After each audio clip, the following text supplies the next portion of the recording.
And finally, I want to talk about a really cool game that I forgot. I forgot where I got it from. It just kind of showed up on my Steam library one day. And I looked through and I realized it's because it's free. I think one day I was just looking for cool free games, and I was like, this does not look like most free-to-play games. It's called Moonring. Now, Moonring is by... Oh my god, I literally knew nothing about this. I'm looking at the Steam page right now. Moonring game. Because there's like one... There's like a line that says, a free game by the co-creator of the Xbox's Fable series. Which is kind of wild. Who is that? Which guy? The developer is called Fluttermind. I'm pretty sure it's like previous director / programmer at Lionhead Studios, Dean Carter. Look up Dean Carter. Dean Carter. Yeah, 28 games. So he's worked on... Fuck, The Last Worker keeps coming up. He's given a thanks in The Last Worker. Last Worker keeps coming up for me. That's by Jorg Tittle, who is Jorg from Illbleed. That guy. He worked on... Let's see, he's thanked in a bunch of stuff. Give me the by date. Rockman on the ZX Spectrum? Okay, that is not Mega Man. It's different. A game called Enlightenment for the Amstrad. That looks kind of interesting, like a classic RPG. Gene Wars on DOS. He's given thanks. Dungeon Keeper on DOS. Yes, that Dungeon Keeper. He has designed it. Populous, The Beginning, another great like god game kind of management thing. Sim Theme Park, he did programming, designer on Fable. Honestly, just Fable for a while. He's like a designer and senior manager kind of guy on Fable. Yeah, so actually, like, pretty... Is this the guy who's keeping Peter Molyneux in check? Yeah, so Moonring is a game that he's been developing by himself. It came out September 28th, 2023? When did I download this? He's been downloading it. It's been on like itch.io for like forever. I don't know how long. Essentially what Moonring is it's this fucking really cool Ultima, like classic Ultima style top-down pixel art RPG. The art style is very appealing to me specifically. It's got a lot of things that hit my notes. It is primarily it's not like monocolor, but a very limited color palette. All the backgrounds are pretty much black. Everything is kind of filled in by blackness, or black is used as a kind of shading color. Other colors are very limited and a little muted feeling, like really warm reds or purples or these kind of blues, cyans. It's a top-down view. It's grid-based. You've got a big-ass UI. And it is a classic Ultima-style RPG with a limited color palette, high contrast shit that I love. So what is Moonring? Well, besides that, what I just described. So one of the cool things about this game is that it's really cryptic. It's really cryptic. You learn about the world you kind of just wake up. You wake up one day in a house, you're living with someone, I think it's your mom, on a farmstead, and you begin your adventure. You go into a basement, you kill a bug, and the bug is like guarding a little note from your father. Your father says, I left the key for this. There's like a hidden passage in the house. Go to the hidden passage. There's like a chest in there, and the chest has this item, but to get the item, you need to go into like this dungeon in the graveyard.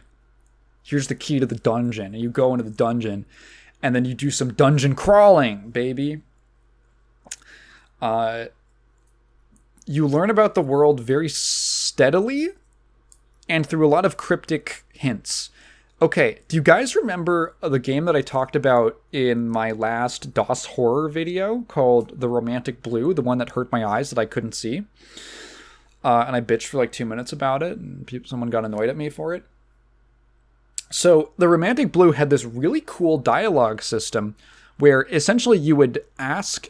It was more like a question system, where essentially you would interact with an NPC, and they would make some kind of statement, and then certain words in their dialogue would be highlighted, and then you could type in, you don't get a list of dialogue options, you would type in what you want to ask them about. Pretty much always like a proper noun or a noun of some sort. Some kind of word that's, if it's highlighted in their dialogue, you can ask about it. So they would say like, oh, ever since the so-and-so event happened, and then you can, like, ask about so-and-so. And then they'll tell you about it. And then I remember playing that game and thinking, I wonder if I can ask them about this other thing that isn't highlighted that I know of from another character, telling me something. And I wonder if they have something to say about it. And yes, they would. And there was actually, like, secret question prompts that you could give to the NPCs to learn more info about something in the game. And it was super cool and very interactive feeling compared to most just like pick from a list dialogue choices. This is the first game I've ever seen, Moonring, that copies that also has that dialogue system, and it's great. I forgot how good it is. Talking to NPCs is actually fun. It's so funny because in one sense it feels kind of limited, and you might look at it and go, oh, well, what's the difference between doing that and just having the list of things to ask about like most RPGs do? But there's something about typing the question in yourself to ask them that just feels so interactive and lively and warm.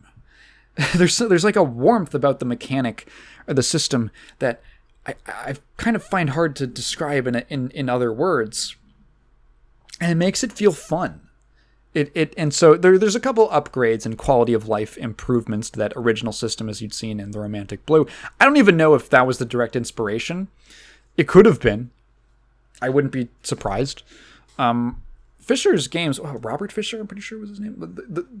He made some cool like. His games feel like really good, like that and the last half of Darkness series feel like very cool evolutions of text adventures. Like, you should check those out. I wouldn't be surprised if Dean Carter was inspired or knew of them. And so there's a couple like upgrades that'll be, so like for instance, when they mention something, it'll still be highlighted, right? It'll be highlighted in their dialogue. But then when you get the prompt, basically anything they've brought up that you haven't asked about will be kind of floating around them. Excuse me. Kind of like popping up and fading away in little like question bubbles around them. Just to remind you the things you haven't asked them about yet. And then at the top of the screen, there's just a straight up list of the topics you've already discussed. And then as you learn new information, you have a whole notes menu, and the notes update as you get new, you learn more things. So for instance, you just learn about, someone mentioned the capital city, and you'll get a note, capital city, and then you can ask about it, and they'll say, the capital city is called Moon upon Thos. That's the name of it. And then literally the entry in the journal will update to like Moon upon Thos. And then more information you learn about it will get added in like, not bullet points, but it'll be like the literal dialogue of someone telling you, which is kind of neat. It's like, what did this character have to say about it? So it's less like, the notes are less like the word of God and more like the word of the NPC. So I can imagine situations, I haven't really run into it yet or seen anything, but I could imagine getting like conflicting information about something, and the only information that you have to look at is like, well, so this person said this thing about it and this person said this other thing about it. It's a really cool system, and I love just talking to NPCs and asking them like, hey, do you know about this thing? And sometimes they do, even if it's not suggested that they do. So I do have to say, the first like 5 minutes of this game are not great. Because the first thing that happens as soon as you start up the game, as soon as you actually, get past the title screen, is you just kind of like wake up and you are immediately blasted with a lot of information. The very initial experience of this game is very overwhelming. So, and it mostly has to do with the way the UI is presented to you. This is all a nitpick. It goes away after like, again, a couple minutes and getting used to it. And it's actually not that complicated. But like instantly, I'm like looking around. I'm like, okay, where am I? What are these graphics supposed to mean? It's not very confusing. It's just I have to get used to like, okay, this is what a house looks like in this game. It looks like a bunch of tiles. Where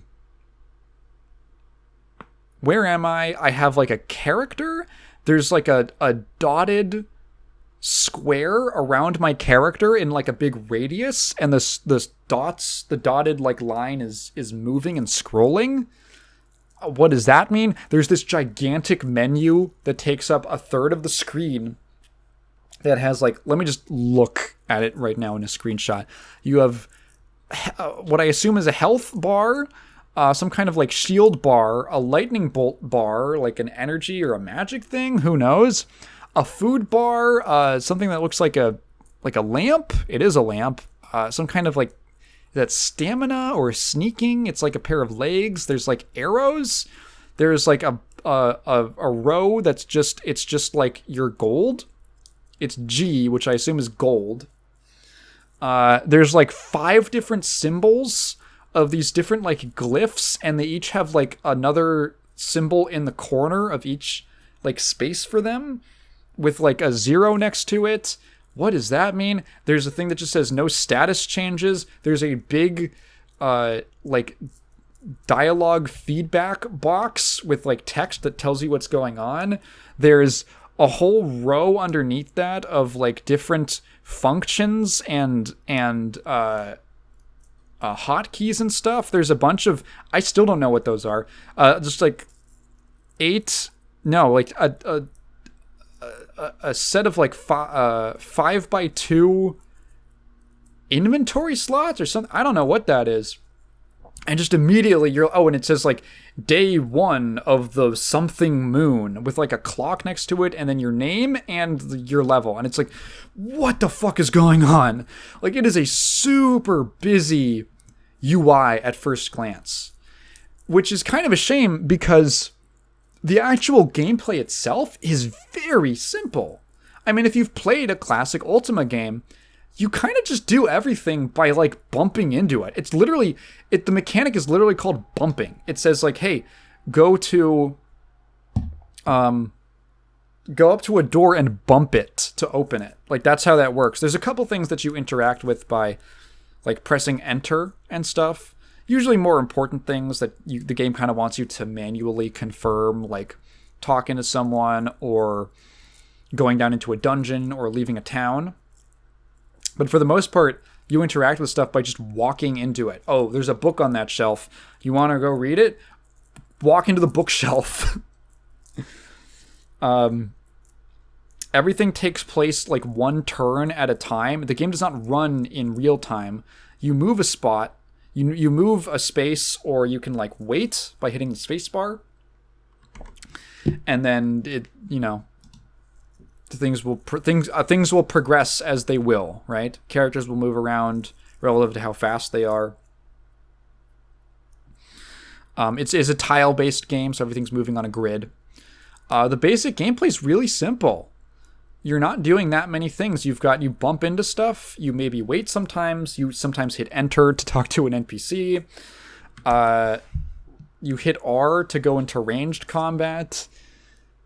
You hit Q to like sneak, which is something you want to do a lot to preserve your lamp, because the lamp is an important like resource. And that's kind of it. It's a shame because I kind of wish that the game and the actual tutorial, what it tells you to do, is fairly simple, and it doesn't. The tutorial itself doesn't overwhelm you. It's just the amount of information that's thrown at you right off the bat. That's like, oh god, and that was like a point of friction with me that I had to get over. Now, what I eventually learned is that a lot of that is fairly self-explanatory. It's not that crazy, right? I wish that it had been presented in a way where I really like it when games literally just don't have UI elements for things that haven't been added yet, things that haven't come up. Because you can have a simple game, but you can still overwhelm the player by giving them too much stuff, right? Like, what's that? Like, Divine Cybermancy has that problem, where you hit the character menu, and there's like 10 tabs, and you're like, what is that? And it's like there's 15 different skill trees, and research things, and things for this and things for that, and like a cyber upgrade, and it's oh my god, this is way too much. If you just introduce me to this stuff one by one, it would be so much easier to digest. Moonring is not nearly that bad, but it was just like a very quick experience, and it just kind of got me thinking about tutorializing and stuff like that. The first 5-minute experience. Now, once you get over that, the game's great. Like, it's really, really cool. If you like that classic Ultima style, where relatively straightforward inventory system, pretty straightforward stats system, and it just kind of like focused on getting you into this world. I love the world. I love how you slowly learn about it by talking to people. You'll read a book, right? You won't read the book directly, but it'll essentially give you a summary of the book. Like, the book is about this. And you just get these like little tidbits of information. Like, okay, here's one. Not really spoilers, but like, oh, this is a historical book about apparently there was a time when people were actually children and they grew into adults and they didn't just appear fully formed. And you're like, sorry, what? Like, what is happening in this world? You're essentially in this place where, so all the blackness in the game's art style serves a purpose. It is literally dark. There is no sun in the sky. It's been night for eons. So you have this lantern that reveals kind of tiles around you, and it also wards off what's called the amber. The amber is kind of this fog that drives you insane. And as you go from between towns on a sort of larger overworld style map, you will run into it, and it's like a problem. And you can run out of your lamp oil. It's called Amberbane oil. And I don't know, it's so fucking cool. It's such a cool game. It's free. You should go play it right now. Essentially, there's like these 5 gods. So these like glyphs on the menu represent these 5 different gods of the 5 different moons. And each one of them has a different religion based around them. And they're essentially like different skill trees that represent, like, you can pledge yourself to one god and then you'll get like certain skill bonuses. So like the first one that I got, that I don't know if it's random. I think some parts of the world are randomized. But the first one that I got that was available to me was like the Lords of Dust, who are focused on like repairing ancient artifacts from like this ancient civilization called like the Siberune. And so I guess at some point I'll be able to do that. But also they give you like intelligence buffs, so you can cast spells, or you can cast more spells. And but they have like a taboo because they don't drink potions. They have like a religious abstinence from potions and stuff. So you have to find other ways to heal yourself. There's another one, like Lady of the Sanguine Moon, and they don't eat food. They get all of their sustenance from like absorbing blood and blood sacrifices. So you can't eat food. You have to, like, kill things to keep your food, like your hunger bar. Like, you're basically playing a vampire when you switch over to that one. And I believe you can just switch to them at any time. And then you, like, earn, like, these little points that go towards upgrading their specific skill trees. It's really cool. There's one of the gods is, like, the Harlequin, like, the Death Harlequins. And I was like, they remind me, I would not be surprised if that is a reference to the Harlequins from Warhammer 40,000, who are, like, one of my favorite little factions / sub-factions. I love the Harlequins. I love the spooky jester theming. And they just, maybe it's a coincidence, but they do remind me of them. It's just a really cool game. I would totally recommend. It's a big game, too. It is a chunky game. I don't know why I was expecting it to be small. But it's free. It's big. And it is very cool. Moonring. Go check it out.